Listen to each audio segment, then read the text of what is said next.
Okay, so this ESPN article came out a few days ago, and it was about deals and signings that should happen after the draft and before the summer starts and training camp starts rolling around.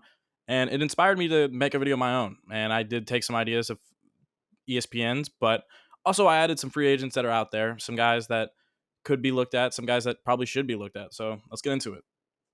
And I know this player is very controversial, but I went with Jamal Adams just to start this off. Jamal Adams has always had issues to people.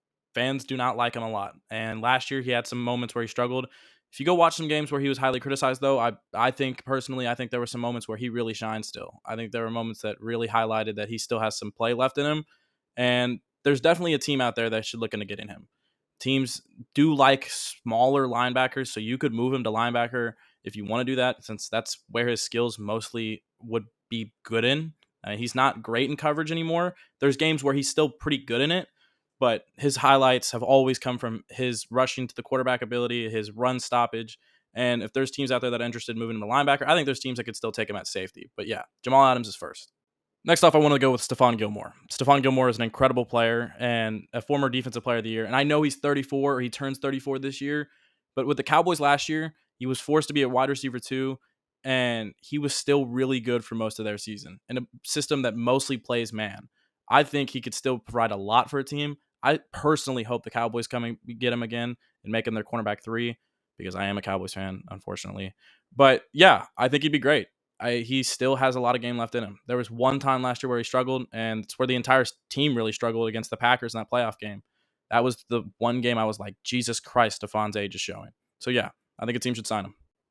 I'm going out of order for a lot of these DBs, but Justin Simmons is up next, and Justin Simmons is probably the best player I'm going to name out of everyone. Justin Simmons is an incredible player, and the reason he hasn't been signed yet, I couldn't tell you. Is it because of money? He wants more money than most teams are offering for safety? Is it because the team is just waiting to sign him? I don't know. He's still really good. The only reason the Broncos got rid of him is so they could shed some salary cap. So because they had to get rid of Russ, he's an incredible player, and he's going to get signed. That is no question. Xavier Howard has had a few bad seasons, injury riddled seasons, and he struggled a bit, but he's still a free agent out there, and he could offer some corner depth to a team and even maybe a starting role if he can produce some of what he has done in 2020 and a little bit of 2021. Also, Eddie Jackson, he had a pretty good 2022 season. 2023, he struggled a little bit more. Injuries have always hurt him since he started in the league, but there's a team that probably needs safety depth, and I bet he signs for something cheap. Okay, Marshawn Lattimore. This is a trade. This is not free agent. And I'm throwing this out there not just because ESPN suggested in the article I showed. It's because Marshawn Lattimore has been thrown in trade talks since around halfway through last season, since the Saints looked like they weren't going to make the playoffs. I've seen a lot of Saints fans say that. I mean, you've committed so much money to Derek Carr for the future.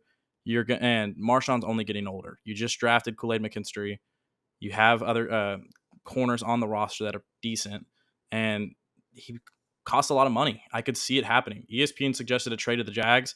Definitely see that happening because the Jags need corner depth. Getting rid of Darius Williams and resetting the cornerback room this offseason, they've admitted they need corners, and Marshawn Lattimore is a big get for a team that's in need of a corner. Moving on to the receivers, and we're staying in the bayou for this pick, and it's Michael Thomas. He is a free agent. He's always had a lot of talent, but I think around since 2020, he's had some serious injury issues, and it has bothered him since then. So I'm throwing him in here because of the upside, because when he's healthy, he's really good if used right. I don't think the Saints used him right a lot last year. And he was a lot more healthy than he's ever been uh, for most of last season, but the Saints didn't really use him right. Pete Carmichael didn't really know how to use him. But I'm still going to throw him in here because I think a team could definitely use his talents. Hunter Renfrow is my next guy, and I think it's pretty clear that he has had some pretty bad seasons the last 2 years, full of injuries, struggles, and he just sort of did not fit in a Raiders organization that probably needed him, maybe at least in 2022. So I definitely think there's teams out there that could look at him. ESPN suggested the Vikings, and that would be a great fit. They need a slot. They need a guy that could play in that role, in the KJ Osborne role. There's other teams that could definitely look at him. The Cowboys could definitely look at getting him. The Cardinals could look at getting him, even at this point in their offseason. The Patriots, even. I think there's teams that would like having him on their squad, and I think there's teams that are definitely going to look at him. I don't know if he goes unsigned. He's the most riskiest guy here just because of the last 2 years, but I still think he deserves to get signed. Connor Williams surprises me that he's still a free agent. He's an incredible player when healthy, and I know he had a serious knee injury last year, but I think a team should definitely look into signing him. I've seen multiple blogs of teams say a disastrous free agency signing could be signing Connor Williams. And yeah, maybe it doesn't work out if you pay him a lot of money, but right now he's not on a team.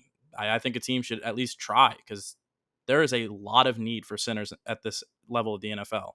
It is a weird time in the league where there's not a lot of center talent, where a lot of it is spread and teams are looking for it, and he offers that. And obviously, there's more names out there. There are more guys to look at: Ryan Tannehill, David Bakhtiari, DJ Humphries, Carl Lawson, JC Jackson, Emmanuel Agba. I saw that suggestion out there somewhere. But it is only May. September is still 4 months away. Training camp is still a whiles away, and we're going to have a lot of time between then and there. I just wanted to talk about some guys that I think could get signed very soon, guys that could be and should be looked at. And this is Son of a Sports. I'll catch y'all next time.